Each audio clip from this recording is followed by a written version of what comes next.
You're alive!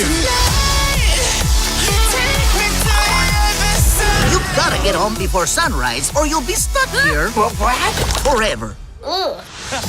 Hey, thanks for watching Slice of SciFi. I'm Noah Richmond. And I'm Daren Golsvik. We are talking about the latest Pixar creation, Coco. Coco, which a film that we both basically went out of our way to really not learn too much about. We knew it had something or other to do with Mexican culture, something or other to do with Day of the Dead.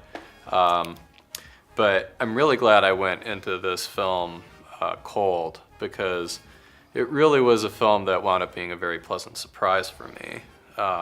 It turns out to be a movie that it tells a story. Right off the bat, it tells you the story of this family where there had been a father who was a musician, went off and disappeared, and the mother had to support herself. She learned a skill of making shoes and wound up creating a whole, I don't know if we should say dynasty, but several generations. Just a, for-profit business. Right, several generations of shoemakers that despise music, don't want music anywhere near, because of it had been so damaging in their family's past. However, the movie focuses around a young boy who has this love for music, and he's in this family that hates music. Right. And on the Day of the Dead, he comes in contact with the spirits of his ancestors. And more particularly, De Los Santos. Fictitious, bigger-than-life musician, actually, that suspiciously resembles Vicente Fernandez, a very popular singer in Mexico, and so I found that kind of fun. De la Cruz. Yes. Yeah. Going cold in there was happy. I was glad I did that too. Right. Yeah, so in terms of the experience we had of the film, I know, speaking for myself, I kind of went in thinking, okay, we started out and it seemed like, okay, well, this is a fine sort of, children's movie that's palatable for adults, and it's nice that it has a real feel of, the Mexican culture and being in the Mexican world. But then as it went on and you really go into journeying the land of the dead and experiencing the whole richness of the mythology around it, it really wound up being a very engrossing experience for me. Every Pixar movie that I've watched, which is all of them, I mean, one thing that always resonates with me is it seems like a truly labor of love, and it really seems like in the last, from Moana, the last one, of course. Well, that wasn't a Pixar, actually. No, you're right. Technically Disney. However, I didn't see Cars 3, so let me just correct that. But for the most part, their movies always have that as their kind of their foundation.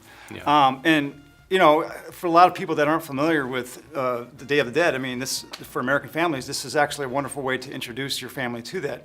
And it's a wonderful.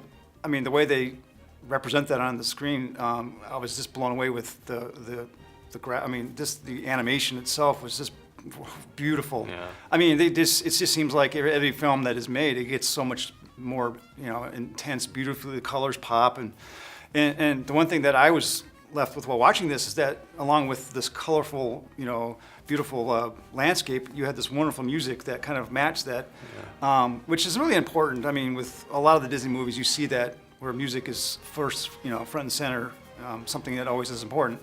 But with the Mexican culture and with a lot of the music, that's so important, and that's why the story itself was very powerful, because oh my gosh, how could a family never have music in its life?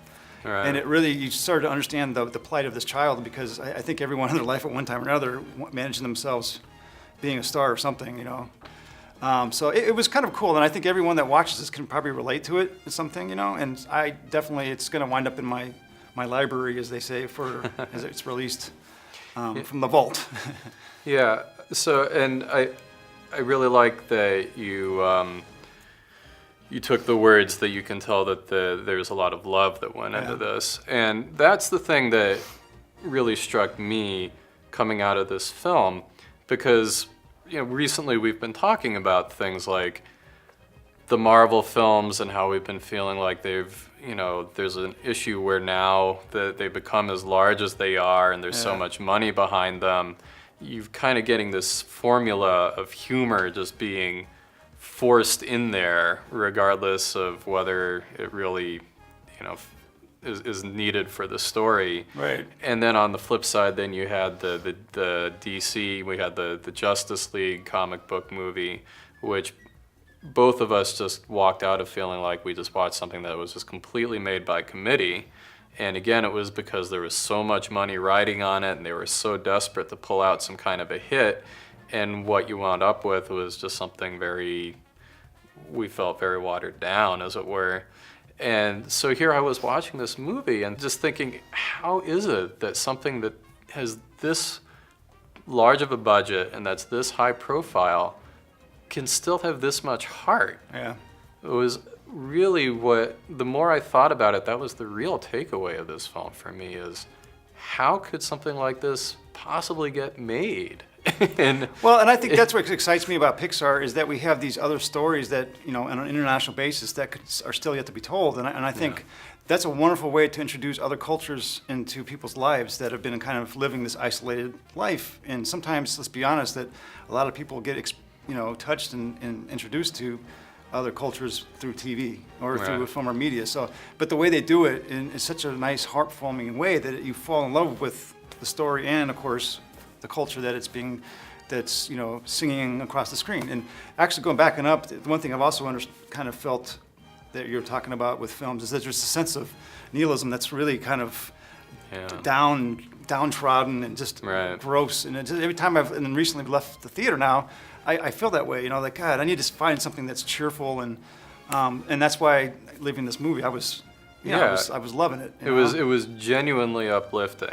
I mean, I will say for myself, there were a few moments here and there where I felt it went a bit overboard with not just showing me something that evoked an emotion, but told me what my emotion needed to be. But it was, but that tends to be par for the course. Yeah, that's part and parcel to the format, for kids and whatnot. So. Right, and the reality is it was limited enough that it did not detract from, too much from the overall experience of the film for me. I really did walk away just feeling happy. Yeah. Well, and or moved even. Can you imagine if Pixar made a Marvel superhero movie, or even a DC? And I'm not, obviously, like The Incredibles?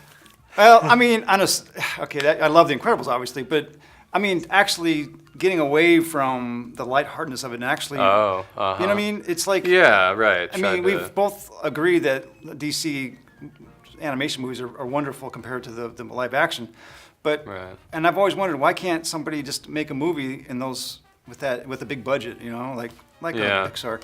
Maybe but they could now because Disney owns both Marvel and Pixar. So I mean, who knows? Yeah, who knows? But and again, not knowing really what this, going into the movie, what it was really about. That was wonderful. I mean, I feel the payout was totally worth it. Yeah, and that's the one other thing I would say is, I felt really immersed in the culture. Oh, yeah. But I walked out thinking, okay, am I really immersed in the culture, or am I immersed in my ideas of being immersed in that culture? But apparently, this film originally had its rollout in Mexico, and it's been the most popular animated film ever to debut in Mexico. So I think they got it right. What would be really fun to see is actually not in English. Yeah, that would be for me, because that's the one thing I loved about it. And again, is that it put the story in Mexico, not in the United States or some other. Again, if it had been in Spanish, that would be to me even that much more powerful. You know what I mean? It's funny you mentioned that, because that was the very first thing I thought when I started watching this. Is, gee, I really seems like I ought to be watching this in Spanish with subtitles. Oh, absolutely. Yeah. I think that would be even that much more powerful. But then again, I think they also have to consider the international audience. Of course, and this is for kids and families. So. But what a beautiful movie. It's Period. But either way, I would say, you know, 2 definite recommends from us. Yep. And that's our thoughts on Coco. Go see Coco. Yeah. The name is kind of, you know, actually cute when you think about it when the story is revealed. Yeah, once you realize. It really adds some, you know, it becomes almost existential in how, you know, especially if you're a father. Yeah. It's just, wow. And really, and you know, and it kind of goes into showing, you know, the whole, what happens in the past. Yeah. Comes back generations later, and then really all the importance of family within that culture. Very Yoda-like. Anyway. Yeah, thank you for watching Slice of SciFi. See you.